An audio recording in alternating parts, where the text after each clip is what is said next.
दोस्तों, एक शहर में एक 65 साल की महिला अपने पति के साथ रहती है।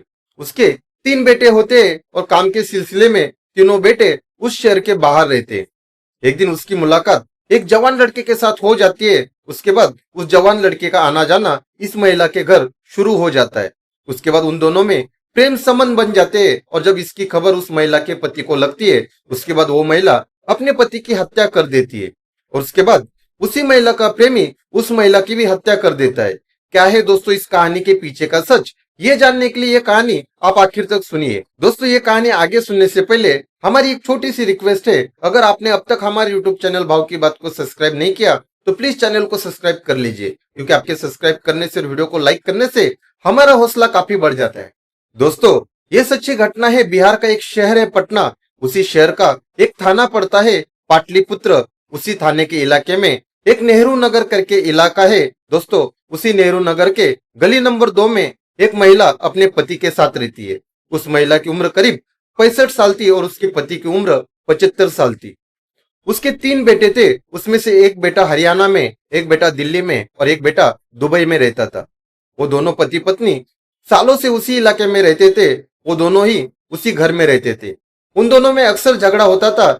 इसके लिए आजू बाजू के लोग भी उनके ऊपर ज्यादा ध्यान नहीं देते थे। जो उनका दुबई में रहने वाला लड़का है वो अपने माँ बाप को रोजाना फोन करता है। ऐसे ही 13 अक्टूबर 2024 को भी वो फोन करता है, लेकिन उसका फोन कोई उठाता नहीं है।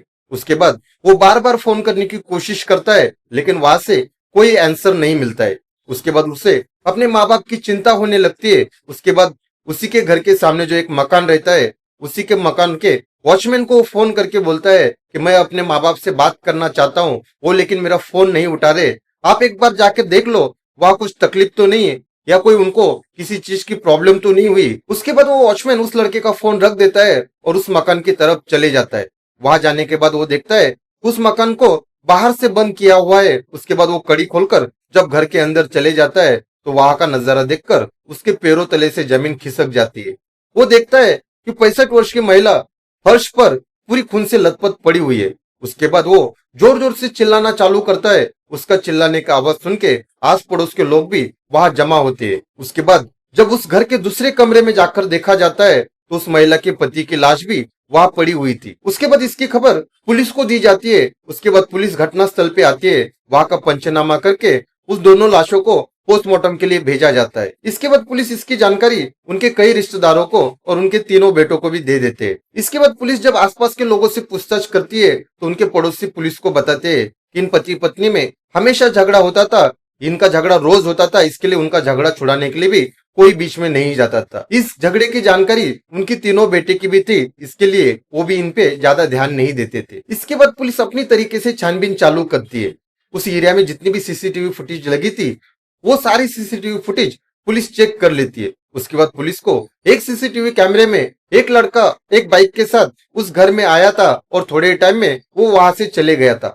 उसके बाद उस सीसीटीवी फुटेज में जो लड़का दिख रहा था, पुलिस उसका एक फोटो बना लेती है। उसके बाद वो फोटो उस एरिया के सारे लोगों को दिखाया जाता है। उसके बाद एक पड़ोसी जो सीसीटीवी फुटेज में दिखने वाला लड़का है उसकी पहचान कर लेता है। उसके बाद वो पुलिस को बताता है कि इस लड़के का नाम रिंकू यादव है और ये लड़का नेहरू नगर के ही एक किराना शॉप में काम करता है। उसके बाद पुलिस सीधा किराना शॉप पहुंच जाती है और वहां से रिंकू यादव को पुलिस सीधा थाना लेके आती है और उससे पूछताछ शुरू करती है। शुरुआत में तो रिंकू यादव पुलिस को ये बताता है कि वो दोनों बुजुर्ग आदमी है, इसके लिए हमेशा मैं उनके किराना सामान लेके उनके घर पहुंचाने का काम करता था और इसी के साथ साथ जो भी उनके छोटे मोटे काम है वो भी मैं अपने माँ बाप समझ के करता था। शुरुआत में तो पुलिस को उसकी बात सही लगती है, लेकिन जब पुलिस के पास उस पति पत्नी का पोस्टमार्टम का रिपोर्ट आ जाता है और जब पुलिस दोबारा सीसीटीवी फुटेज चेक करती है तो पुलिस को ये पता चलता है कि उस पति पत्नी का मौत का टाइम और इस लड़के का उस घर से निकलने का टाइम लगभग एक ही था। तभी पुलिस को रिंकू यादव के ऊपर पूरा शक हो जाता है और जब पुलिस अपनी तरीके से उससे दोबारा पूछताछ करती है तो पुलिस के सामने ज्यादा टाइम तक टिक नहीं पाता है और अपना गुनाह कबूल करता है और सारी हकीकत पुलिस के सामने बयां कर देता है। उसके बाद रिंकू यादव पुलिस को बताता है कि मैं एक किराना शॉप में काम करता हूँ। मैं अक्सर मैडम जी के घर पे सामान ले जाने का काम किया करता था। साहब जी हमेशा बीमार रहते थे, इसके लिए वो अपने कमरे में ही पड़े रहते थे। जब भी मैं मैडम के पास जाता था तो वो मेरे से काफी अच्छे से बातचीत करते थे, मेरी हर मुसीबत में मेरी मदद करते थे। हम दोनों एक दूसरे से इतने घुल मिल जाते अब कोई भी मेरी पैसे की जरूरत थी तो मैडम पूरी कर देती थी और उसके बदले मुझे मैडम के साथ थोड़ा टाइम बिताना होता था। यह सिलसिला करीब 6 महीने से चल रहा था। ऐसी ही 12 अक्टूबर को भी मैडम मुझे अपने घर बुला लेती है। तभी साहब अपने कमरे में सो रहे थे।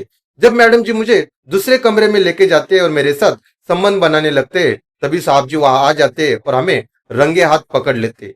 उसके बाद जब साहब जी मेरे से बहस कर रहे थे, तभी मैडम जी किचन में चली जाती है, वहां से एक चाकू लेके आती है और साहब जी के ऊपर पीछे से हमला कर देती है। वो साहब जी के ऊपर तब तक वार करते रहती है जब तक साहब जी की आखिरी सांसें नहीं रुकती।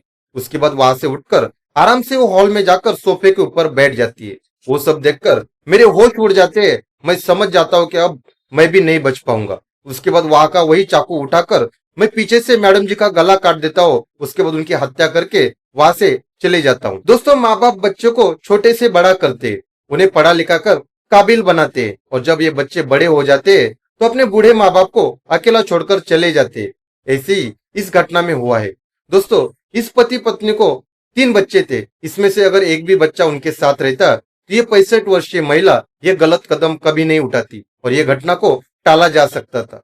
दोस्तों, ये कहानी सुनाने के पीछे का मकसद किसी की भी भावनाओं को ठेस पहुंचाना नहीं है, बल्कि हर कहानी से आपको कुछ ना कुछ सीखने मिले और जो समाज में हो रहा है वही सच हम आपको बताने का काम करते हैं।